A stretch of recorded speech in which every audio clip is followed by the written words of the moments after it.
जो काफ़ी सारे सेशन हुए आज पूरे दिन भर में ILDC में, उन सब में ज़्यादातर जो डिस्कशन जो था काफ़ी टेक्निकल डिस्कशन है, सब्जेक्ट मैटर पे है, जो बहुत इंपॉर्टेंट है हम सब के लिए, बहुत सारे नए एक्सपेरिमेंट्स के ऊपर है, और हम सब उन जर्नीज़ के बारे में बात कर रहे थे जो जर्नी हम अपने सोशल ऑर्गेनाइजेशन के थ्रू समाज में कर रहे हैं।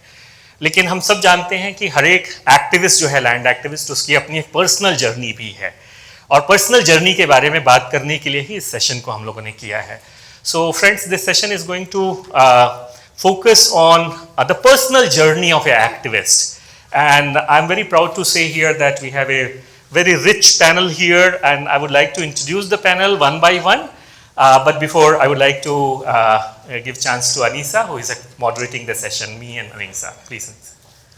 Thank you so much. I think I only want to add that when it comes to land rights and activism land rights, I think it's synonym to struggles, challenges, long-term goals, like just going on. Maybe there is light at the end of the tunnel. There is definitely light at the end of the tunnel. So I think this session, like what Ramesh ji said, is about the activists, what it takes, and what's the personal journey that inspires them, and what keeps them going. I think that's all that this session is about. So I'd just like to add that. Yeah, so it's the whole idea about the future of land activism, in fact. So friends, I would like to introduce Nandini Behan here. Nandini Behan was one of the prominent figure of Narmada Bachao Andolan, and there is a long introduction of Nandini Behan, but please allow me to introduce with 4 very important qualities of Nandini Behan. So first of all, she is an oral historian, because most of the time the history of the movement, the history of the activism is mostly on the papers, with the stories, with maybe some articles in the journals or in the newspapers, etc. But Narmada के पीछे जो इतना rich आंदोलन हुआ, उसकी oral history, और oral history इसलिए important है कि वो कम्युनिटी के साथ उसका फ्लो बना रहे और हमेशा के लिए जनरेशंस तक बना रहे. So I would say that she is actually spending a lot of her time on the creating a story for the future generation, which is very, very important for all of us. And she very recently she wrote a book on the whole struggle, Narmada Bachao Andolan, which is available by Penguin, I guess. Orient Black is one. Marathi also. उनका जो दूसरा जो परिचय है वो है कि जब नंदिनी बहन का फोन नहीं लगता था हम लोगों से, तो पता चलता था कि वो जेल में है. तो नर्मदा बचाओ आंदोलन में जो व्यक्ति सबसे ज्यादा बार जेल गया है और बहुत ज़्यादा समय जेल में गुजारा है, उनमें से एक नंदिनी बहन है. तो बहुत ही स्ट्रॉन्ग एक लीडरशिप रही है नर्मदा बचाओ आंदोलन की, और उन्होंने बहुत लड़ाइयाँ जो है वो उसके पीछे लड़ी है. उनका एक खास परिचय है, बिकॉज नर्मदा बचाओ आंदोलन is also known for their historic legal intervention in the Supreme Court of India, and the people who actually contributed a lot for drafting the petition, the real petition in the Narmada Bachao Andolan for Supreme Court of India. And Nandini Behan is one of them, and her husband Shripad Dharmadhikari. So both Nandini and Shripad, they contributed a lot.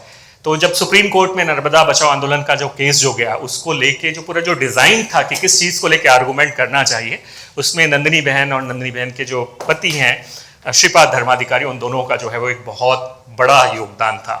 तो मुझे लगता है कि ये 3 चीज़ें नंदिनी बहन के बारे में ज़रूर जानना चाहिए, लेकिन उनके बारे में डिटेल्स इस सेशन का जो आउटलाइन जो है वेबसाइट पे उस पर दिया हुआ है. Thank you, Ramesh. Hello. This is working. मैं शिप्रा को इंट्रोड्यूस करना चाहूँगी, the next speaker on the panel. It's my pleasure to welcome Shipra. I have known Shipra as a woman who carries, her heart filled with the power of, and potential for women everywhere. Any story, any anecdote, anything is about power, and when she speaks about it, when she's narrating that, she feels so powerfully and deeply about it. And I think that's reflected in the kind of work that Shipra does as the Women Land Rights. She's the director for Landessa, for Women and Land. And her work stands at the intersection of justice, dignity, and land. And through her leadership at Landessa as global director, she's helped countless women step into a new kind of freedom. And that is owning the earth beneath their feet. And that is something that she has continued to do throughout, not just with Landessa, but I think even previously with all the organizations and different groups that she's part of. And her voice has become one of the most trusted and courageous in the movement of women's land rights, and we are very privileged to have her with us. Thank you, Shikha.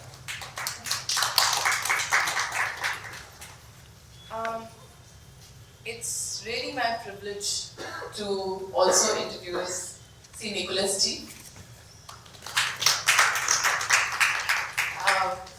Many of you already must be knowing Nicholas G. He's a man whose work has restored not just acres of land, but fragments of dignity, memory, and hope for Dalit communities across Tamil Nadu. And for years, he has fought very quietly and persistently to bring Panchami land back to those they were meant for. This is for Dalit communities for a very, very long time. The most remarkable aspect of the work has been that when he talks about Panchami land, he's not just talking about it as a caste issue, but it's a rights issue. And through that work, I feel that the other most powerful thing that has happened is that a lot of Dalit women have come forward and claimed rights through RTI and mobilized and organized. And I think that's a great contribution in that sense. He's taught us that justice is not just an abstract idea, but it is the ground, again, beneath our feet. We are talking about that. So we are very fortunate to have Nicholas G with us and fortunate to take this conversation forward. Thank you. So friends, नर्मदी, जैसे मैंने नंदिनी बहन के बारे में बताया कि नर्मदा बचाओ आंदोलन और हम सबके लाइफ में जिस समय हम लोग एक्टिविस्ट बनने की सोचे, हम सबके लिए उस समय नर्मदा बचाओ आंदोलन और खास करके मेधा जी, नंदिनी बहन, श्रीपाद भाई जैसे लोग जो है वो एक आइडियल हुआ करते थे, आज भी हैं। तो नंदी बहन, मैं सबसे पहले आपसे ये जानना चाहता हूँ कि आपकी अपनी पर्सनल जर्नी के साथ साथ नर्मदा बचाओ आंदोलन ने इस देश के आंदोलनों को बहुत कुछ दिया। इस देश के जल जंगल जमीन अधिकार के जो आंदोलन है उनको बहुत कुछ दिया और खास करके एक नया जनरेशन जो लैंड एक्टिविस्ट का था उसका खड़े होने में जो है वो मदद किया। तो आप कैसे देखते हैं इस पूरी जर्नी को, कैसे देखते हैं, इसकी सफलता को कैसे देखते हैं और इस सब में आप अपनी भूमिका कहाँ देखते हैं? तो हम जानना चाहेंगे आपसे। मेरी भूमिका तो एज एन एक्टिविस्ट रही है और एक सामूहिक आंदोलन का भाग रहना ज़बरदस्त ताकत मिलती है। So actually I have gain ट्रेमेंडस power and foresight and encouragement by being a part of a struggle as powerful as the Narmada. But Narmada Andolan ke success is, people know dam has been built, displacement hua, but its successes have been also very phenomenal and have been very impactful. For example, kabhi socha nahi tha कि an institution like the World Bank could be driven out of a project. उस समय तो World Bank की बहुत दबदबा था, nobody would question it. So to get them out of the project, reaching the Supreme Court and getting a stay on the dam for several years, delaying a project, a multi-state, international kind of a project, a national project like the Sardar Sarovar delayed for such a long time. In fact, आज भी project पूरा नहीं हुआ है. The canals remain incomplete even now. Able to get better rehabilitation for the people. These are some of the very powerful successes that people पर उससे भी ज़्यादा ये tangible है, but उससे भी ज़्यादा जो मुझे लगता है कि घाटी में लोग कहते हैं कि we have lost a lot, but we have not been defeated. The struggle continues. There is a sense of empowerment, a sense of dignity, और अभी भी लड़ रहे हैं लोग. So to feel that we have lost a lot, but we have not been defeated, is a very important statement that comes out of the long struggle. First struggle started in 1961, before I was born, and it continues even now. So that tenacity to fight. So Narmada leaves a lot of lessons, and movements like the NBA have also given a larger benefits to this country in the forms of change in policies and laws. Like there is now a rehabilitation act. पहले तो ऐसा ही कहा जाता था कि आपको sacrifice करना पड़ेगा देश हित में. But now we do recognize that you have a right to be rehabilitated. Right to Information Act has come through movements like the NBA, the Forest Right Acts, the National Green Tribunal, environment hearings. These are becoming important. In fact, one of the biggest personal change and that I can see in my lifetime is that I was pro dam when I was young. मुझे लगता था कि dam बहुत ज़रूरी है मेरे राज्य के लिए, टेम्पल्स ऑफ मॉडर्न इंडिया, उसको कोई क्वेश्चन ही नहीं कर सकता है. मेरी drought prone areas will, I belong to Gujarat and my but from that today there is question mark not just on the dam but this current model of development, and there is a question now that who benefits at whose cost. I think this is one of the most important questions before all of us that movements like the NBA has thrown up. Who benefits and at whose cost? And what is this development and who is it for? I think that has been my personal journey with the movement, and I think the movement's contribution to this country in short 2-3 minutes is what I can sum up, but it is far more than what I have been able to share with all of you. In a short time, you have told us that it's your personal as well as something that the nation has also benefited from the NBA. For you, Nicholas G, I wanted to ask sort of the same question, similar question, that your work with the community on ground, especially the Panchami land, and focusing on that, what has been your journey like? What has been your hope, and where does it come from? If you could share with us that.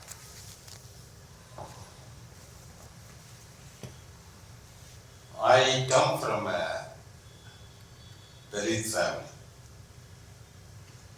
My father was a bonded laborer for 16 years, from the age of 10 to 26. Because he lost his father and mother the same month due to plague. He had 2 elder sisters, 2 younger sisters, so he had to look after them. So he became a bonded laborer after 5th standard. He worked for 16 years as a bonded laborer. And accidentally, after his marriage, he was put in the British Army by a French priest because he studied 5th standard. Once he became veteran, the first thing he did was 2 things. One is, in order to get rid of this slavery, 2 options he suggested. One is education to the Dalits, land to the Dalits. At least in this context, when I was younger, he used to tell me, land is education, land is employment. It is how I had developed a kind of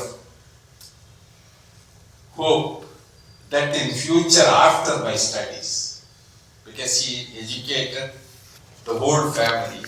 My brother was the first graduate in my village and I was the second. All my sisters got educated, and he also bought land. So when I was a student, I was really inspired by the Jesuit priests and my father, and I started to work with the Dalits.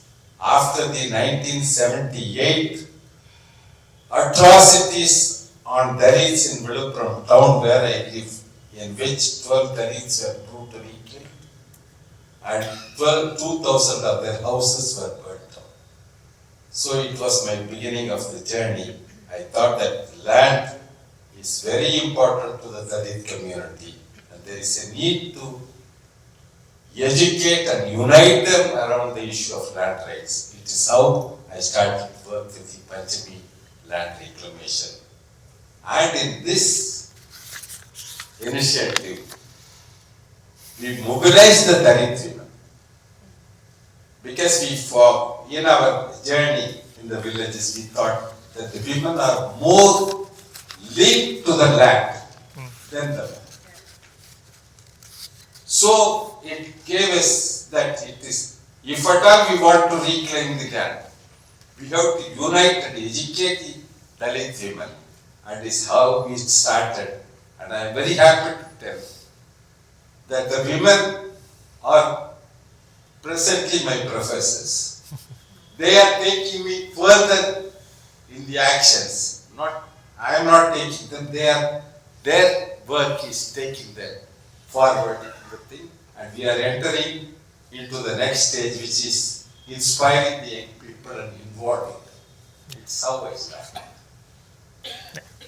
Thank you. Thank you so much. If I was to ask you the same question, Shipra, in the work, in the journey, what has been your proudest moment, or the journey which has given you hope? And yeah, if you could share something from your experience. मैं हिंदी में जवाब दूँ। मुझे लगता है कि मेरे लिए प्राउड, उम्मीद, गौरव, ये सब चीज़ें मैं जो आम औरतों से मिली हूँ अपने काम करते हुए, चाहे ग्रामीण इलाकों में, चाहे जहाँ मैंने काम किया, और जैसे मेरी दोस्तें जो दुनिया भर में हैं, उन लोगों की जिंदगियों में जब झांका, देखा, समझा, तो उन्हीं सब में मुझे बहुत ज़्यादा उम्मीद भी दिखाई दी। अगर आपको कुछ मैं जैसे 2 छोटी-छोटी घटनाएं बताऊं, तो मैंने राजस्थान में काम करना शुरू किया सन 2000 में, और वहाँ पे मेरी टीम में मैं भी नई थी, ग्रामीण इलाकों में काम करना शुरू किया। मेरे साथ एक महिला काम करती थी और उसको हम सुनीता नाम से बुलाते थे फील्ड में। कुछ दिनों बाद कुछ आइडेंटिफिकेशन हो रहा था, तो उसके आईडी कार्ड वगैरह मांगा वोटर, उसमें उसका नाम सीमा लिखा हुआ था। आई वाज लाइक, सुनीता है कि सीमा है, क्या हो रहा है? जब थोड़ा और डिस्कवर करा तो पता चला कि जिससे हम सुनीता समझ के इतने दिन से सुनीता सुनीता कह रहे हैं, वो एक्चुअली सीमा है। और उसकी जब शादी हुई, तो वो शादी होके जिस घर में आई, उसके पति की पहली पत्नी का नाम सुनीता था, और उसकी पहली पत्नी मर गई थी। तो अब ये दूसरी पत्नी को पहली पत्नी की स्पिरिट परेशान ना करे, उसके गले में उसका नाम ये बदल के पट्टा लगा दिया गया। उसके गले में बाकायदा एक लॉकेट पहना दिया गया सुनीता नाम का, उसके हाथ पे गुथवा दिया गया सुनीता। और जबकि वो थी सीमा। सिर्फ क्यों? क्योंकि उसका पति एक दूसरी पत्नी चाहता था और पहली पत्नी से परेशानी था।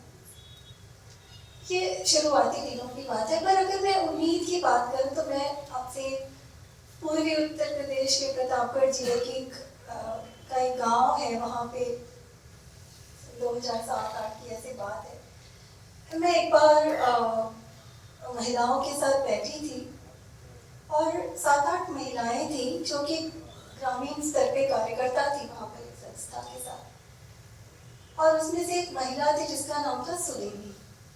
वो एक ब्राह्मण परिवार से आती थी और 21-22 साल की थी उस समय। और मैं उन लोगों के साथ कुछ SHG और लाइवलीहुड इन सब चीज़ों के बारे में बात कर रही थी।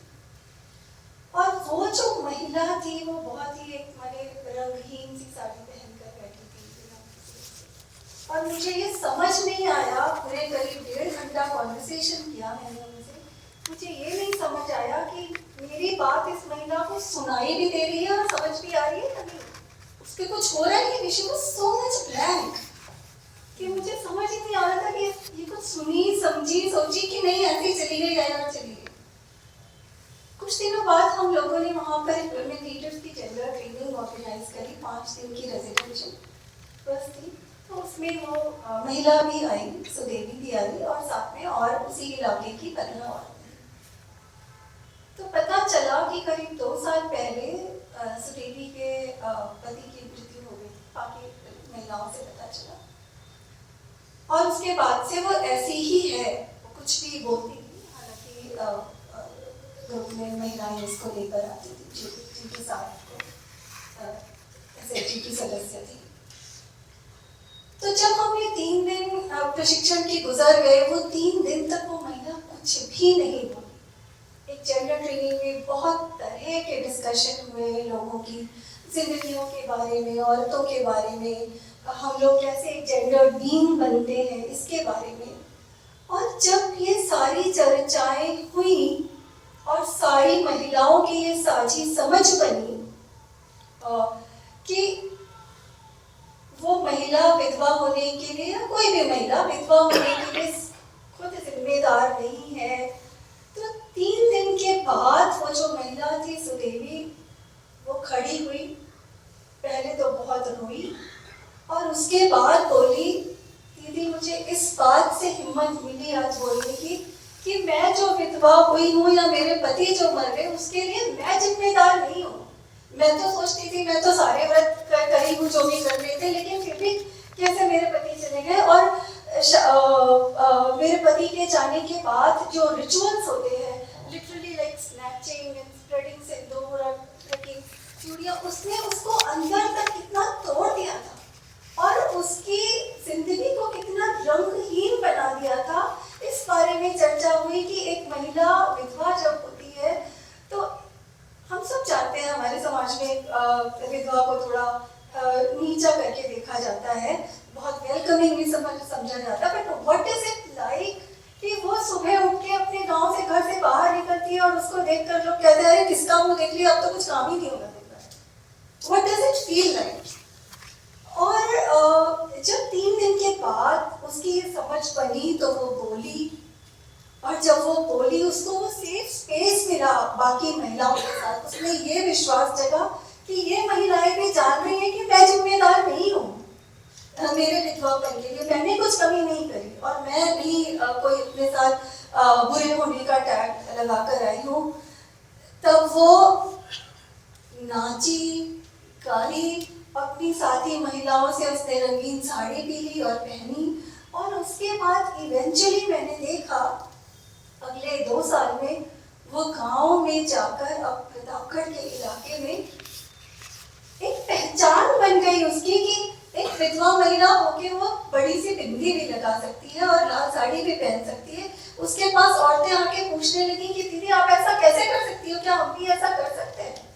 और वो 5वीं पढ़ी हुई महिला वो वहाँ पर एक लिटरेसी सेंटर में टीचर भी बनी। इवेंचुअली वो 13 गांवों का जो महिलाओं का क्लस्टर था SHG महिलाओं का, जिसमें करीब 1300 महिलाएं थी, उनकी लीडर भी बनी। और जो पूरा इलाके में बदलाव आया वो आज इतने सालों के बाद भी कायम है। वो कलेक्टिव उन पर्टिकुलर चीज़ों के प्रति आज भी संवेदनशील है। कोई महिला अगर विधवा होती है तो वो उसके साथ एम्ब्रेस करते हैं, उसको वो संवेदनशीलता देते हैं। तो आप जो उम्मीद कह रहे थे ना, मेरे लिए वो जो स्पार्क होता है ना, जब एक महिला अपने आप को एक्सपैंड करती है, एक लड़की है, एक महिला, वो जो पहला कदम उठाती है अपने भीतर के इस बंधन को तोड़ के कि मैं कुछ कर सकती हूँ या नहीं कर सकती, वो कदम किसी भी लेवल पे होता है, मुझे लगता है वो मुझे सबसे ज़्यादा खुशी, उम्मीद और अपने काम के प्रति संतुष्टि भी देता है। आई थिंक वो जरूरी है कि आप कलेक्टिव में हो, एक वो भी पावर मिलती है, अकेले आप सोच नहीं पाते हैं। व्हाट यू ट्राइंग टू से इज दैट इस चीज के लिए कलेक्टिव का होना कितना जरूरी है। अगर इस चीज को मैं फर्दर लूं शिप्रा, जैसे कि आप इतने सालों का काम है, अलग अलग तरह के इनिशिएटिव्स, अलग अलग तरह के लगता है ये स्ट्रैटेजी काम कर जाएगी विमेन लैंड राइट्स में, शायद इस तरह का इनोवेशन काम कर जाएगा। अगर हम लोग को स्ट्रेंथन करना है और विमेन लैंड राइट्स को आगे फ्यूचर में इस काम को और आगे बढ़ाना है, तो कई डायमेंशंस हम कवर कर चुके हैं, जैसे कि इनहेरिटेंस पे आपने काम किया, right? There is working with the government, right? There is land, women's land literacy is something that you have done. If we have to add further dimension to it, what would that be? How can we go about that? मुझे लगता है कि ज़मीन की जानकारी, कानूनों में सुधार, गवर्नमेंट के साथ तालमेल मिला के चलना, ये सब चीज़ें तो हैं करने की, निश्चित तौर पे कर भी रहे हैं और ये रिजल्ट्स भी दे रही हैं।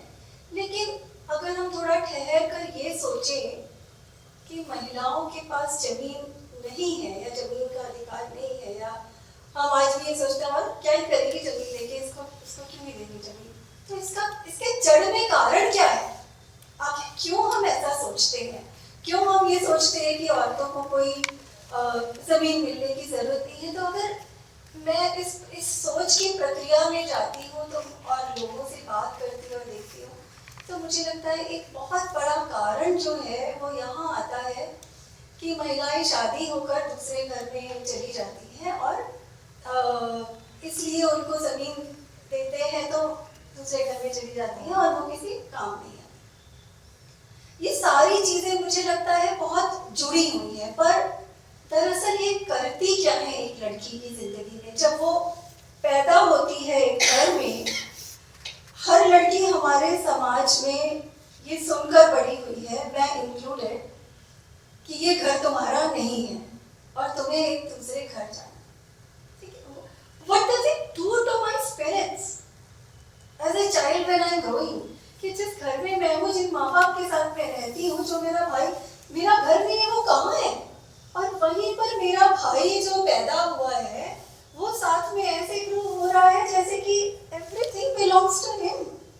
वो गैप, वो दूरी तो हमने बचपन में ही खड़ी कर दी और वो ब्रीड होके बड़ी होती चली जाती है, वो गैप बड़ा हो जाता है, वो बिलोंगिंगनेस जो है लड़कों को कुछ और बनाती है और ये कमजोरी कि मैं कहाँ हूँ और मेरे पास क्या है, ये लड़कियों को कुछ और बनाती है। टू दी एक्सटेंट अनीसा, एक बार मुझे चंडीगढ़ में एक पंजाब यूनिवर्सिटी की प्रोफेसर मिली और उन्होंने मुझे बताया, उन्होंने बोला कि मैंने मेरे पिताजी के डेथ होने के बाद मेरे भाइयों से मैंने कहा कि मुझे मेरे प्रॉपर्टी में मेरा राइट चाहिए, तो मेरे भाई ने मुझसे कहा कि अगर तुम्हें प्रॉपर्टी में राइट चाहिए तो तुम पहले आके मेरे घर में हमारे साथ so, be the daughter in law of that house, तब तुम उसके बाद अपना राइट मांगो। That is what this difference does to the minds of men and women both. तो मैं I would like to switch. Yeah, thank you. Yeah, please. मैं बस एक छोटी Please. सी बात एनेक्डोट और डाल के इसमें खत्म करती हूँ बात को। तो मुझे लगता है कि अगर हमें इस पूरी चीज को देखना है तो हम इसमें बदलाव के लिए क्या कर सकते हैं। आप एक इनोवेटिव स्ट्रेटेजी डायमेंशन कैसे जोड़ सकते हैं। तो मैं समझती हूँ कि लड़कियों का दूसरे घर में जाना, दूसरा होना, जमीन का कहीं जाना आना, बहुत सारे आयाम हैं परिचय के, लेकिन अगर ये छोटा सा एक्शनेबल स्टेप अगर हम कोई ले सकते हैं तो वो शायद ये होगा। मैं जो कई बार सोचती हूँ कि जब हम लड़कियों की शादी करते हैं तो हम रोते क्यों? हम इसीलिए रोते हैं कि ये कहीं जा रही है, कहीं दूसरे घर जा रही है, तो हमारी नहीं। क्या हम इसको बदल सकते हैं? Can we tell to our minds and spirits कि लड़की कहीं नहीं जा रही, तुम्हारी बेटी है, तुम्हारी ही रहेगी, कुछ भी परेशानी है तो यही उसका घर है। क्यों हम उसको कहीं विदा करते हैं, क्यों हम उसको कहीं भेजते हैं? ये मुझे लगता है एक छोटा आसान तरीका हो सकता है, but it can frame our minds and spirits। हमारे DNA की फ्रेमिंग जो है ना, वो वायरिंग थोड़ी डिफरेंट कर सकता है। Thank you. काफ़ी इंटरेस्टिंग स्टोरी है।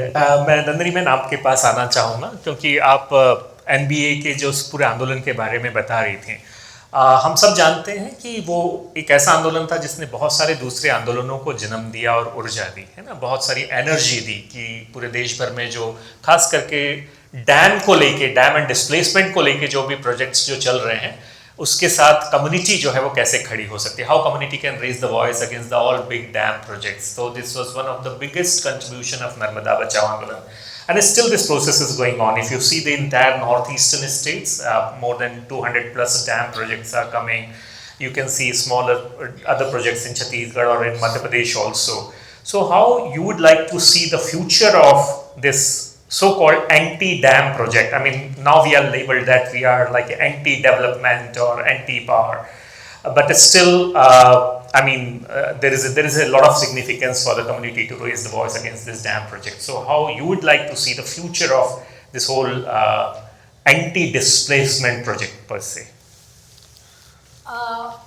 One thing is that people who are getting displaced and directly affected have no choice but to struggle, and they are struggling in different ways. In fact, let me tell you that one of the first anti-dam struggles in the history of India was against the Munshi Dam built by the Tatas in Pune district.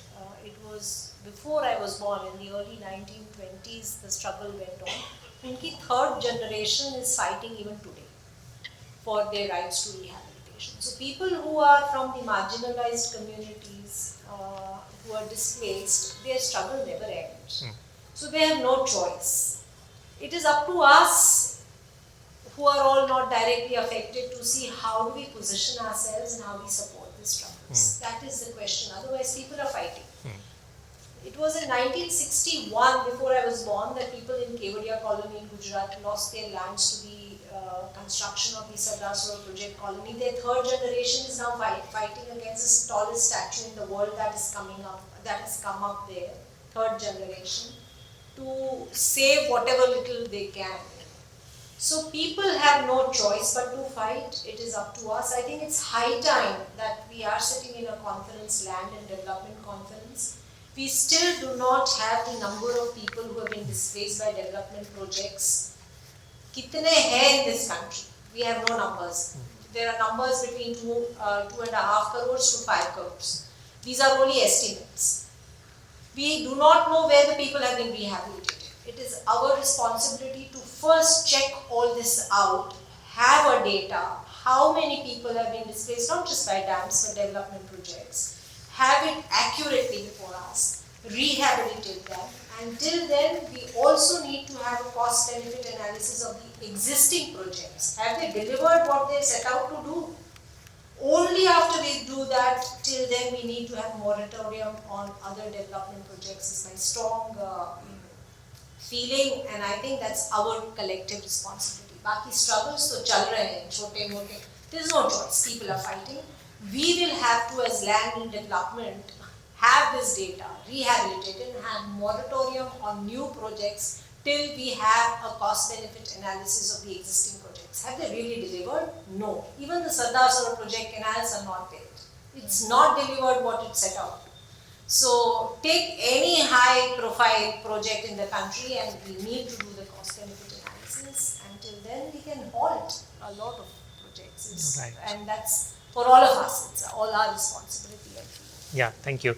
So let's come to Nicholas Ji. Nicholas Ji, I mean, if you see the Dalit land rights movement in different parts of India, especially in the Maharashtra and the central part of India, and of course in Punjab and in Tamil Nadu also, there's a lot of affirmative action, because the land which was actually designated for the Dalit community in Tamil Nadu is a Panchami land, in Maharashtra is a Mahavatan land, and in Chhattisgarh it's called Rajmahal land, etc., etc. There are a lot of successful cases there. I mean, it's not the case where the Dalits community always been defeated. There's a lot of successful cases as well.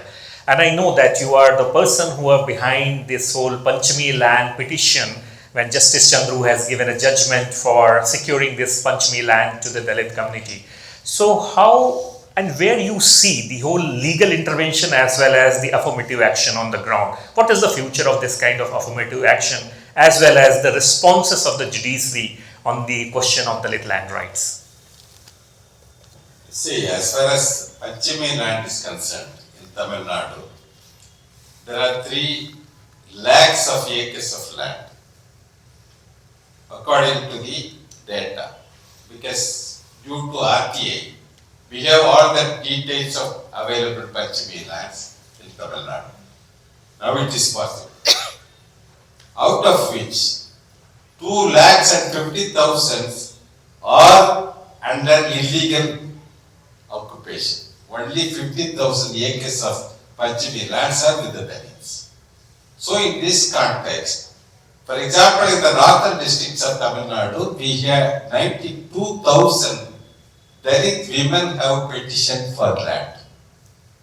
We began this petition in 2007. 92,000 Dalit women, landless Dalit women have petitioned for land.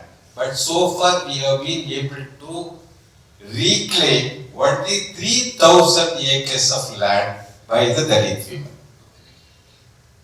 So in this case, in our experience, during every annual land tribunal, there are negotiations, demonstrations by the communities that the land should be returned back. But in spite of that, the state government is really dragging this issue. We have to be very clear about this. You see, in the neoliberal economic context, distribution of land is not an agenda of the state. That we have to really, not only in Tamil Nadu, everywhere. They don't talk about distribution of land to the landless communities. Only consolidation of lands and commons and handing them over to private profit motive interests. Only the agenda. In this context, what we have decided is, we have started to include our younger generation, women, Dalit young girls and boys, to really identify, to work with their local communities, to identify the land, and they very easily map the land with the documentary evidences. They map with GPS mapping and they put in front of their village and they say this is Panchami land and we are going to use. Collectively, we need not have to wait for land titles from the state, which will never happen. What is it? Legally it is yours. So why can't we start using the land, collectively using the land without land titles should be there? Because the Dalits are organically linked to the Dalit Panchami land. They have every right to use. So it is in this context for the last 3 years. We have a program what we call with the young people, what we call Know Your Village. You know your village, protect the Panchami land, protect the commons in the villages, whether it is forest, lakes or tanks and grazing land, protect the commons through using MNREGA, and you mobilize the community to collectively use the land. In many villages they have started to do that. Now the officials are keeping silent. So this is being spread as a means. So don't wait for titles, because people waiting for land titles is a commercial thing. It is meant for buying and selling. If you really use that land is linked organically to your family and village, start using it collectively. It is what we have started to do, and in 3-4 villages it is becoming successful, and that is what we are spreading through our younger generation. So in the future, only thing is, it is in this context we have brought together the coastal communities, the tribal communities in Tamil Nadu, small and marginal farmers who have lost their land due to this industrial estates, because grabbing of land for industrial purpose is increasing, and we have formed this Tamil Nadu Land Rights Federation, in which we have said that land rights issue is not a sectoral issue. It is not an issue only for the Dalits. It is an issue for all communities. Let us all unite and start collectively using the land. Don't wait for titles. That's our approach. That is what we are teaching to our young people. Excellent.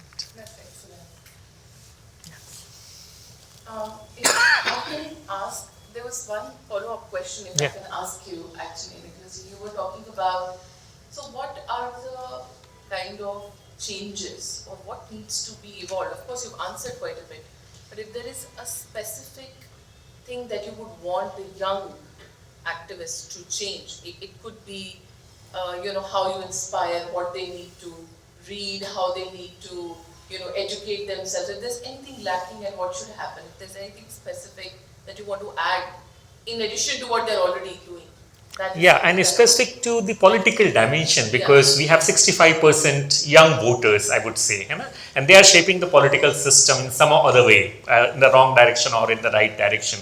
So how your movement is actually using the potential of the young people to just making them more conscious about their land rights? See, actually we began with our work with the young people only in 2020 with COVID, because many of them have come back. They have no employment, and it was at that time we said that use your educational skill to find your own employment in the villages with the available resources.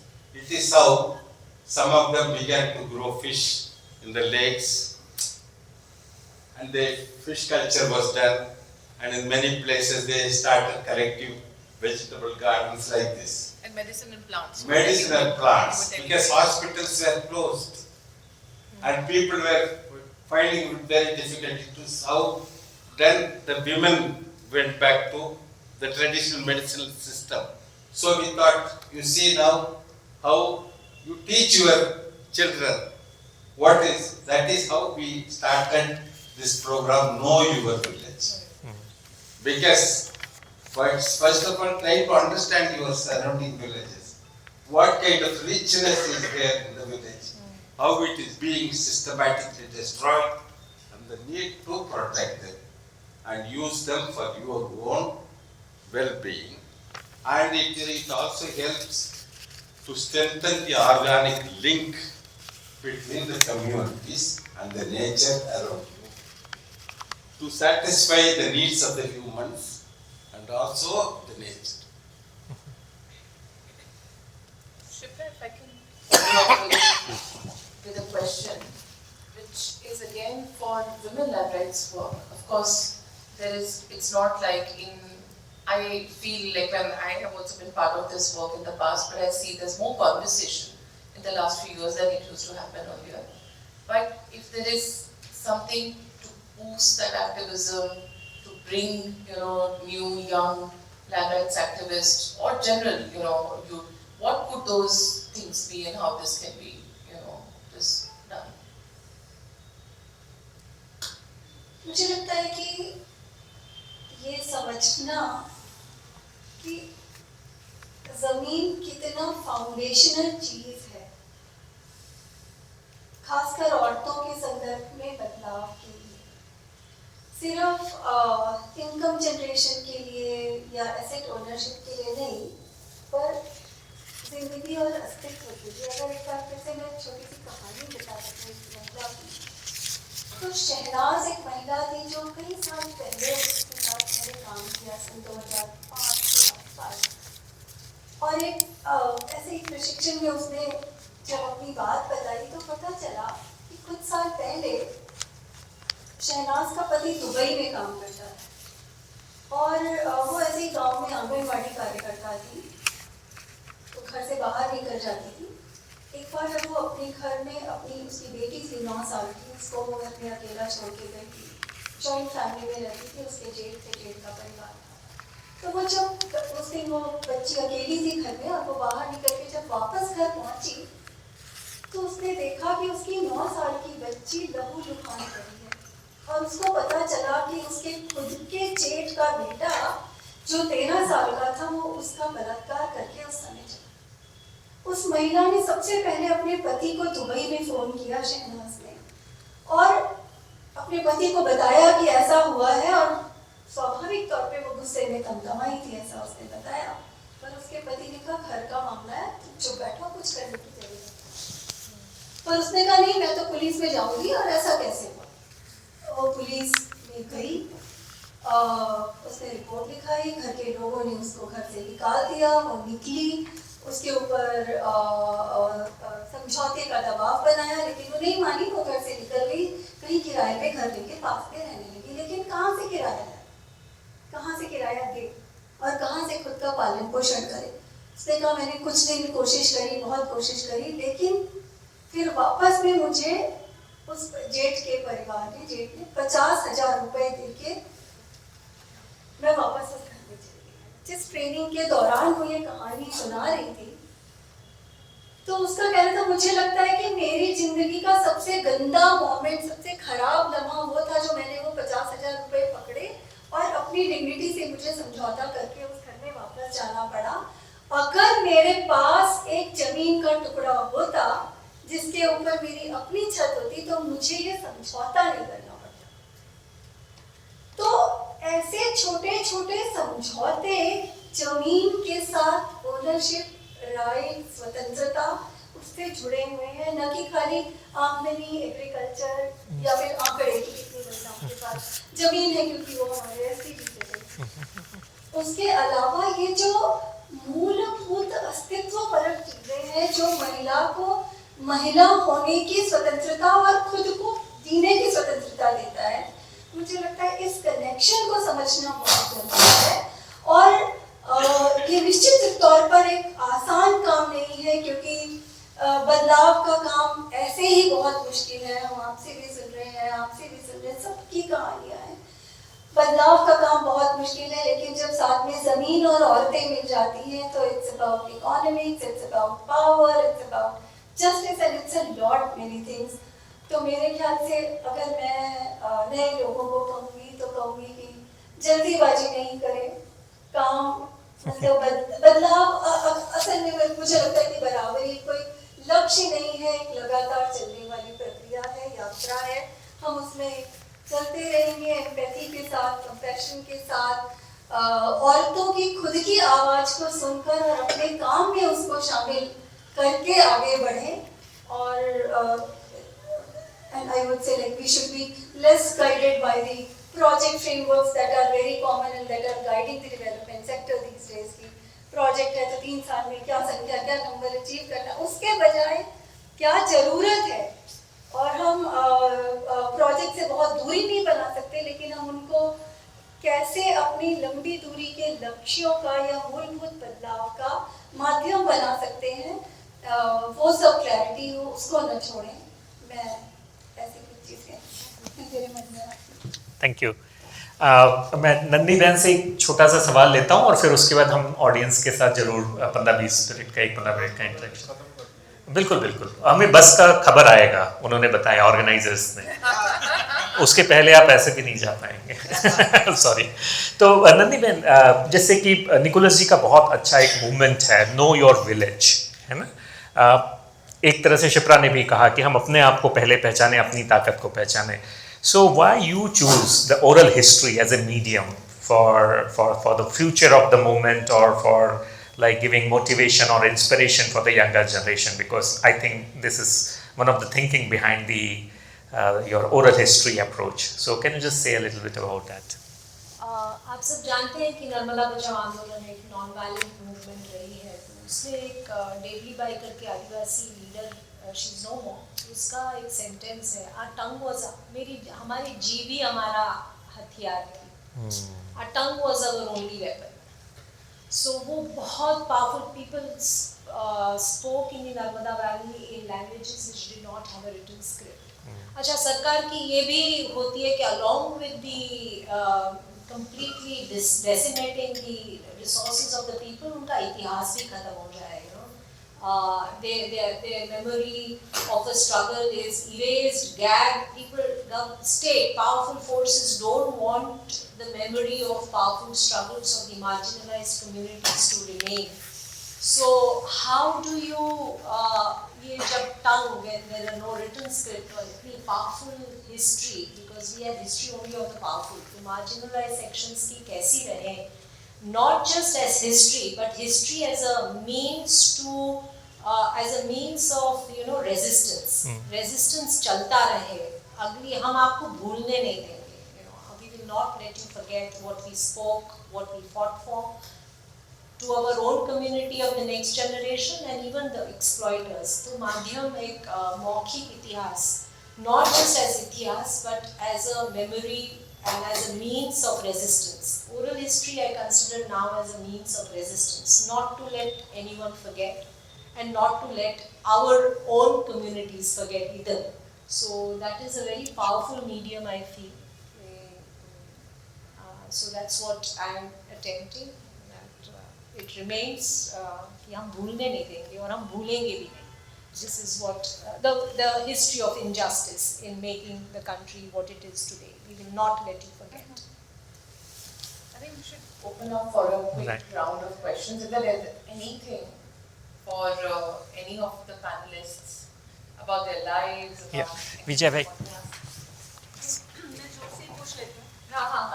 मैंने तीनों struggles में सुना कि काफ़ी centre में महिलाएं हैं और आंदोलन तो कई स्ट्रक्चरल जो गैर बराबरी है उससे जुड़ा हुआ है। महिलाएं अपने जीवन में रोज जो घर में संघर्ष झेलती हैं, इन आंदोलनों में वो कैसे जगह बनती थी? क्या ऐसे स्पेशल मोमेंट्स निकलते थे जहाँ खुद की पर्सनल स्टोरीज कहना, अपने आप को मन से हल्का कर पाना, अपनी आंदोलन को ताकत देना, वो कैसे होता था? Your gender role Yeah. and playing social role. If any other question, then probably, yeah. Up mic, please, Mahalaja.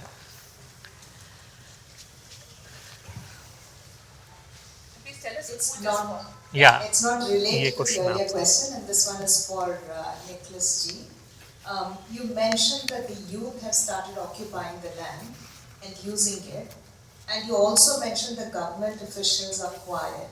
I'm curious what's keeping them quiet, particularly even the upper caste as well, right? Because if it's Dalit youth occupying the land, then they're working with a double handicap. So what's making the system stay quiet? Yeah. एक last में है, please. My question was also for Nicholas G, which was on the commoning aspect that you talked about on the Panchama lands. So how, essentially I wanted to understand how has that also, sort of led to there being, like what other collective benefits has that led to for the community?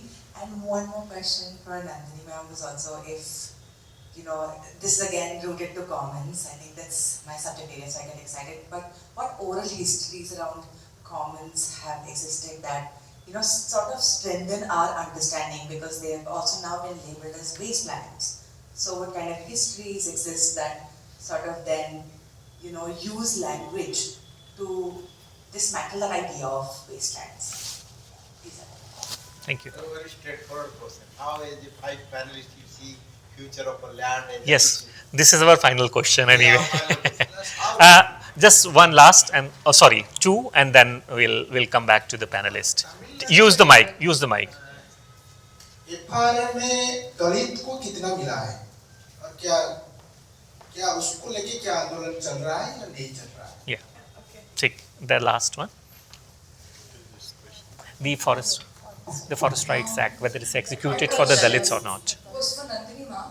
I wanted to ask that when we talk about movements, we basically imagine a collective resistance.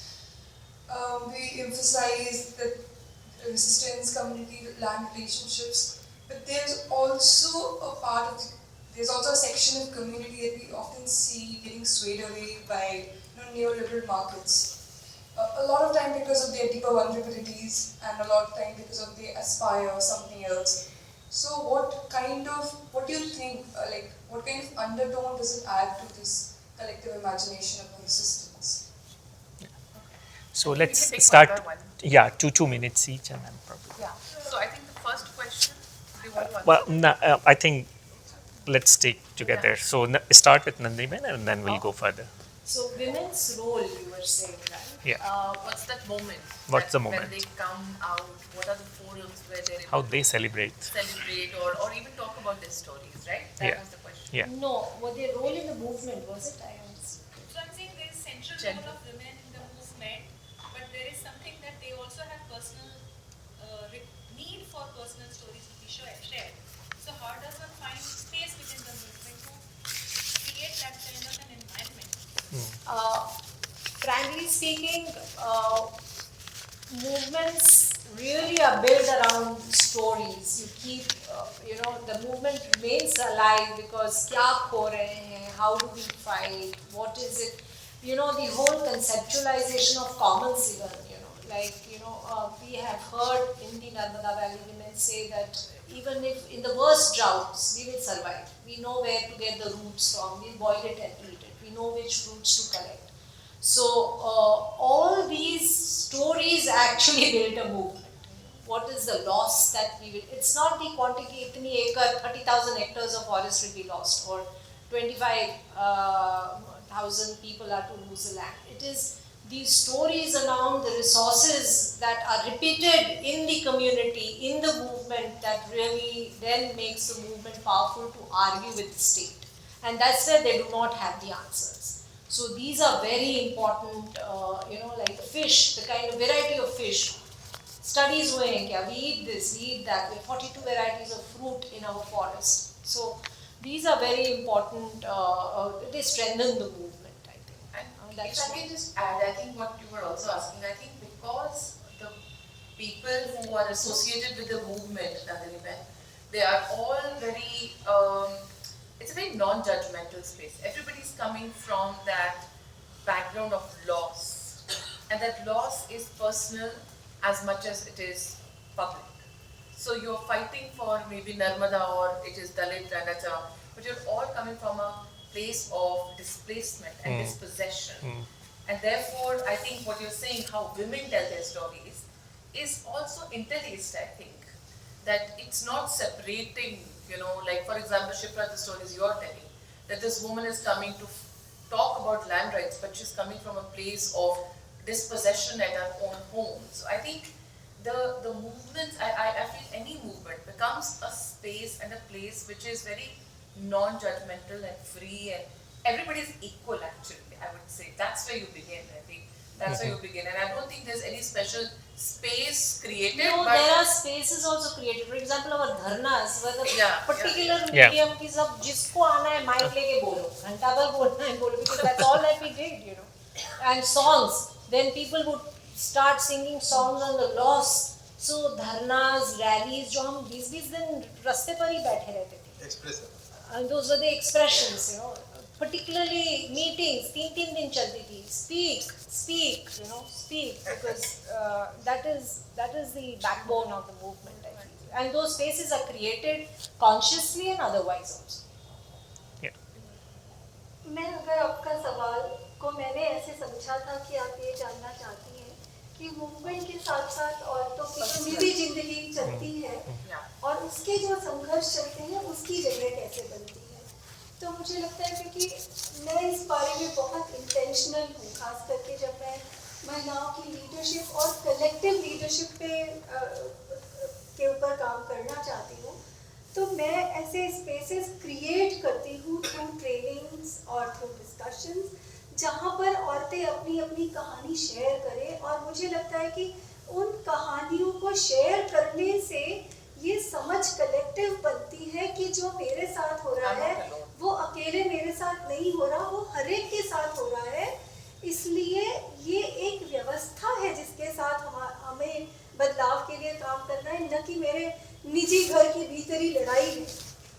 तो ये एक व्यवस्था है जिसको बदलने के लिए काम करना है, और ये व्यवस्था पुरुषों, औरतों, अपर कास्ट, लोअर कास्ट सबके अंदर बराबर समाई हुई है, इसको वहाँ बदलना है। तो मैं निश्चित तौर पे इसके लिए इंटेंशनल स्पेसेस क्रिएट करती हूँ, और बहुत बार ये स्पेसेस रैंडम तो नहीं कहना चाहिए, लेकिन ऐसे ही कॉन्वर्सेशंस में बन जाते हैं। बहुत सारे मुझे अच्छे दोस्त इसी तरह के कॉन्फ्रेंसेस में मिले बाहर जाते हुए, या कहीं पर भी इसी तरह से औरतें अपनी दोस्तियाँ भी बनाती हैं, अपने मजबूत रिश्ते भी बनाती हैं, और एक दूसरे को ताकत भी देती हैं और साथ में बढ़ती हैं। Nicholas. Regarding this Panchami land, there are many number of revenue standing orders which clearly mentions that Panchami land, otherwise known as the depressed class land, is meant only for the use of Dalits. The others should not use, and it is illegal. And there are 38 court judgments, starting from 1958 Palakkad Dharmapuri District Court judgment up to Supreme Court judgment in 2009. You have land records, revenue standing orders, court judgments. You have been asking for land titles based on the documentary evidences and other. If they are not distributing, only thing is to occupy the land and use the land. It is not a violent act. And first of all, in all our Dalit villages, where we are taking a Panchami, we have had very clear dialogues with the other caste people that it is not a caste issue. It is an issue against a particular aggressor. So that is one of the reasons in many of our land occupation struggles, we will see many number of other caste people accompanying the Dalits. That is, you see, strategically you have to be very clear. Because if you divert the whole issue as a caste issue, then it will be finished. And regarding this FRA, in Jabal Hills and Yanagiri Hills, and also in Nilgiris, Gudalur and Pantalur, many Dalits who have been living centuries in the forest area, they have applied for thing, but only very few people have got land rights. Yeah. Not all. Yeah. So that is what I. Right. That's what this land struggle is very sensitive issue, and it has to be very clearly approached in the villages. Otherwise, because now divisive politics is playing a major role in all initiatives. So in this context, those who lead the struggle, that is why we train our young people to have dialogue with the other caste young people on protection of commons using MNREGA, so that everyone can travel together. Yeah. Thank you. So There was a question for, I think. yeah, so let me try to resume because we have 7:15 is a kind of a final round. So please allow me to ask each of the panelists what you want to say. That not one sentence, sir, not one sentence. We have at least 1 minute. I want to justify with all these speakers. They are very rich in experiences. So Nandini, how you see the future of the land movement, especially because you have a very rich experience of anti-displacement movement. So भविष्य के आंदोलन को आप कैसे देख रहे हैं? In this time of polarization. I see that increasingly people are being pushed to the wall and there is no alternative but people will fight and they have started fighting. What is your message? Collective struggle, streets पे आना, उसके अलावा कोई this collective decision making, collective struggle, empowering people, role of women in it, we have to be on the streets. Nicholas ji. As far as I am concerned, I told you very clearly that land rights struggles should not be sectoral. No, it has to include all marginalized communities. Right. In the future, but I am sure that it will happen. Great. Shipra. मुझे लगता है मैं उम्मीदों से बना हुआ देखती हूँ कि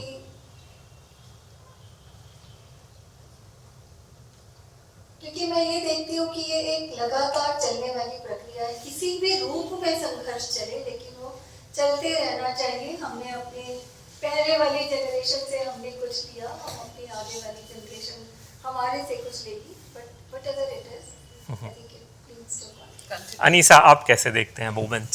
ये माइक मुझे दे दीजिए, 2 माइक। आप आंदोलनों का भविष्य कैसे देखते हैं, खास करके जमीन अधिकार के आंदोलनों? आई थिंक सबसे बड़ी बात जो मुझे लगती है, मैं अपने उससे एक्सपीरियंस से बता, मतलब मुझे लगता है कि एक बहुत पावरफुल मूवमेंट ऑन ग्राउंड है जो आप सबने बताया, और इतने से वक्त में जस्टिस तो नहीं कर पाए, लेकिन there is a lot of history of it, what you have been trying to do. There is a lot of present that is happening, and you've also talked about the future. But मुझे ऐसा लगता है कि बहुत ज़रूरी काम लोग बहुत selflessly और अपने उस धुन में करते जा रहे हैं, लोग जुड़ते जा रहे हैं ग्राउंड पे. I think there has to be a way of to talk about these things at other levels, more externally also. Especially now when we have so many digital platforms, everybody is on this and that, and everybody is consuming content there. I think the inspiration and conversation also has to be there. I know it's not traditional, it's not in us, but I think when we are talking about future of this, talking about young activists and youngness, I think talking about social media, the right kind of messaging, how we communicate, where it's sort of targeting, and I think that's also has to be a part of it. Thank you so एक बार सबके लिए ताली जरूर होना चाहिए। साथियों, मैं conclude नहीं कर रहा हूँ, but I am tempted to tell you a 1 minute story, and this is the story of Birsa Munda, Bhagwan Birsa मुंडा, है ना। 2 दिन पहले हम लोगों ने उनका 150 साल मनाया, and this story is very dear to me. I always inspired with this story. There is a famous historian, it's a little unknown historian called Iqbal Durrani, and he wrote a book on the life sketch of Birsa Munda, and the title of book is Gandhi se pehle Gandhi.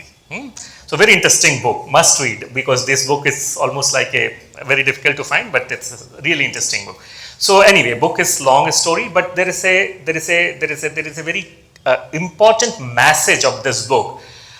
When Birsa saw कि उनके सारे लोगों को एक एक करके जो है वो अंग्रेजों ने गोली मार दिया, उनके सारे दोस्त लोग जो है वो मर गए, तो जो उनकी विधवाएं जो थी वो सब बिरसा के पास आईं, बोले भगवान अब हमें क्या करना चाहिए, क्योंकि हमने तो अपने पति खो दिए, हमको अब ये वो दीजिए, हिम्मत दीजिए कि हम उनके हथियार लेके लड़ने के लिए जा सकें।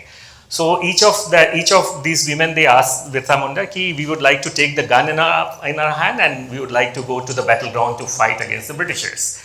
सो बिरसा ने कहा कि कोई बात नहीं, मुझे लगता है कि तुमको नहीं जाना चाहिए, बिकॉज तुम्हारे ऊपर मैं बड़ी जिम्मेदारी छोड़ रहा हूँ, क्योंकि तुम्हारे हर एक के हाथ में बच्चे हैं, छोटे बच्चे हैं।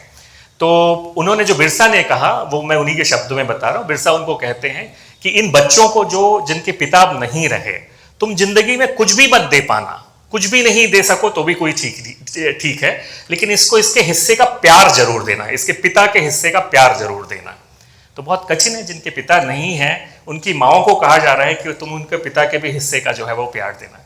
फिर बिरसा रुकते हैं और कहते हैं कि इनके हिस्से का प्यार नहीं भी दे सके तो कोई बात नहीं, लेकिन इनको इनके हिस्से का अधिकार जरूर देना।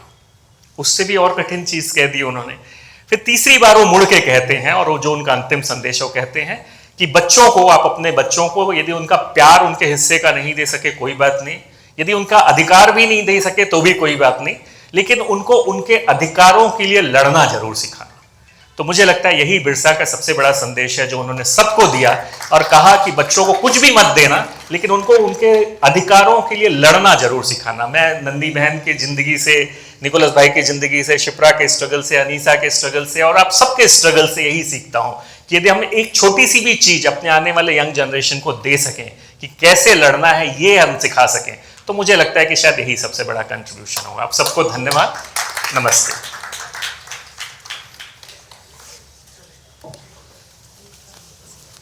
Thank you. आप सबको भी बहुत बहुत धन्यवाद, सारे पैनल, और आप सब ऑडियंस को भी बहुत बहुत धन्यवाद। ऐसा क्वेश्चन वसुधा ही कर सकती है। I was so like actually what I wanted to ask was like how in the history of struggle has the memory of commons remained. Yeah. But I think because I was yeah.